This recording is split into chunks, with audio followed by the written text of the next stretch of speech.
Welcome back to the Brantley Method on YouTube. Excited to talk about Jimmy Butler from Game 3.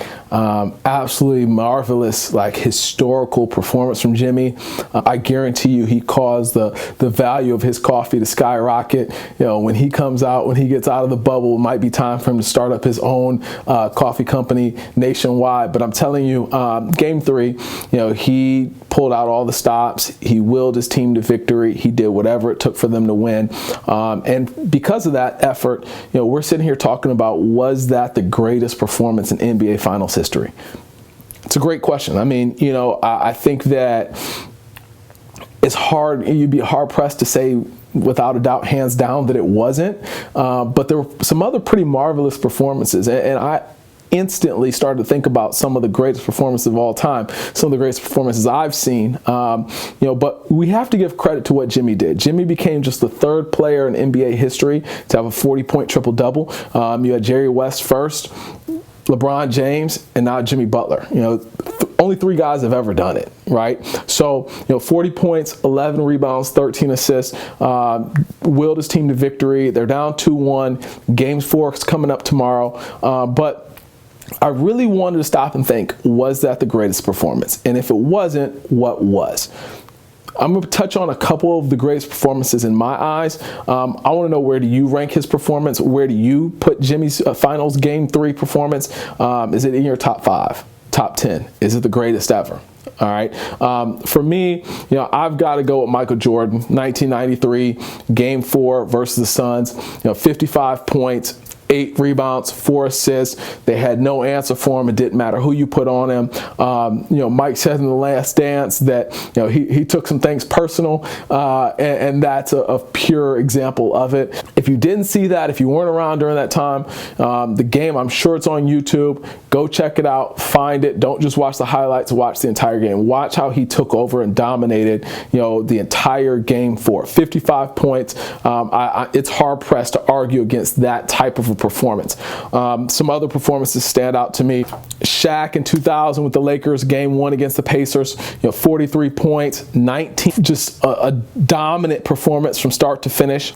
He also added 4 assists, 3 blocks. I mean, did everything for the Lakers, led them to a championship. I think about 2016, LeBron, you know, they came back from down 3-1 against the Warriors. He averaged over 40 points a game in that series. He had 27 points, 11 rebounds, 11 assists in Game 7 to give the Cavs their title. That was all he planned to come back to Cleveland and do. He said it over and over again, I'm going to come back and I'm going to give Cleveland a title.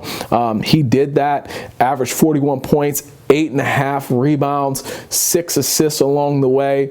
Probably, you know, easily top 5 performances.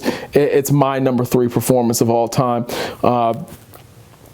You have Dwayne Wade in 2006 against the Mavericks, 36 points, 10 rebounds, 5 assists to close out the series and give the Heat the title. I mean, played phenomenal, did everything, took over the game, took over the series. So that's obviously in my top 5.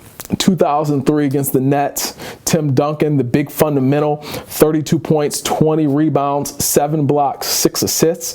I mean, when you think about it, I mean, to go 32, 20, 7, and 6 in the NBA Finals, it's just out of control. Tim Duncan did what he wanted to do, dominated the glass on both ends. You know, definitely a miraculous performance. And then obviously 2009 against the Magic, Kobe, you know, he gave us 48 and 8, 40 points, 8 rebounds, 8 assists. Dominated the Magic in Game 1, went on to win the title. Those are some of the, just a few of the amazing NBA Finals performances. I could go on. So that's why it's hard for me to sit here and say, yes, Jimmy's performance was number 1. The thing that stands out about all of those performances that I just said, each of those guys won the title that year. I personally don't see the Heat coming back and winning the title this year against the Lakers. I think the Lakers have it sewn up. but that does not minimize Jimmy's performance in Game 3. But to me, I have to give credence and I have to give respect to those guys that did it throughout that entire series at a high level and won their team the title. But I want to hear from you. Where do you guys put Jimmy Butler's Game 3 performance? Where do you rank it? Is it the greatest performance of all time in your opinion? Let me know in the comments below. Let's talk about it. Let's debate it, and let's see what Jimmy does in Game 4. All right, guys. Thanks.